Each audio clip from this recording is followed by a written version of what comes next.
हालांकि बनारस में रहते हुए तो मुझे 20 वर्षों से भी ज़्यादा हो चुके हैं। यहाँ का घाट गंगा का हो या फिर मणिकर्णिका हो, हर घाट से मुझे इतना ही लगाव हो चुका है। हाँ, हर बार मैं अपने गांव भी जाती हूँ, बच्चों के पिताजी के साथ उनके गांव में जाना भी मुझे पसंद है, पर बनारस से अलग ही जुड़ाव है। इस बार जो हुआ थोड़ा अलग था। बस भी आ चुकी थी, हम दोनों बस में बैठ चुके थे। सीट अच्छे से मिल गई है, मुझे भी और बच्चों के पिताजी को भी। सफर काफी अच्छा है, धूप निकली हुई है और बादल छाए हुए हैं। इस मिली जुली धूप में सफर करना कितना अच्छा होता है और रोमांचक भी होता है। हम दोनों के साथ और भी यात्री हैं, सभी अच्छे से बैठे हुए हैं, एक दूसरे से बातचीत कर रहे हैं। पर शायद मैं इस चीज से अनजान थी कि जो आने वाला है वो थोड़ा अलग होगा।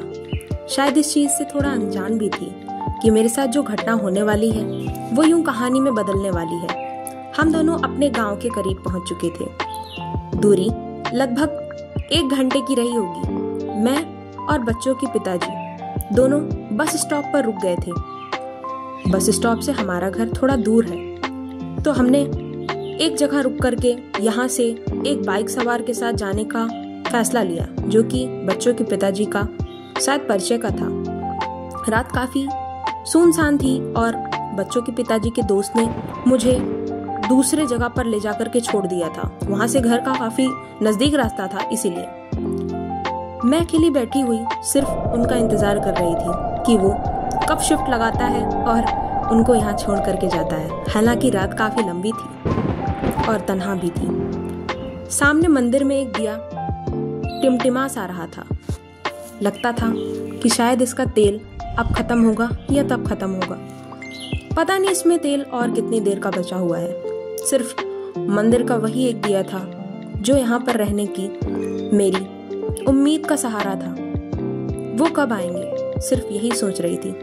वो आ गए और तब जान में जान आई और ऐसा लग रहा था कि ये जो पल मैंने बिताए हैं वो पल मेरी जिंदगी के सबसे कठिन पल थे।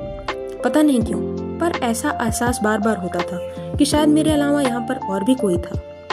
वे जैसे ही आए, मैं उन्हें देख आश्वस्त हो गई और अपने घर की तरफ निकल गई। हम दोनों घर की तरफ सकुशल पहुँच तो गए थे, पर जो एहसास था वो काफी, विश्वास तो नहीं करेंगे आप, पर वहाँ पर मुझे किसी के कदमों की अनचाही सी आवाज सुनाई देती थी। पीछे मुड़ करके देखती थी तो कोई नहीं होता था। पर अच्छा हुआ कि वो रात गुजर गई और फिर भगवान से प्रार्थना करती हूँ कि वो रात कभी ना आए। हालांकि उस दिन मेरे साथ कुछ हुआ तो नहीं था, पर एक भय जो हमेशा सताता था वो मेरे मन में बैठ चुका था। सिर्फ यही कहूंगी कि सफर थोड़ा डरावना जरूर था। क्या आपने भी कभी कुछ ऐसा महसूस किया है जो सब कुछ एकदम सही तो दिखता है पर होता नहीं है? क्या आपने कभी कुछ ऐसा महसूस किया है?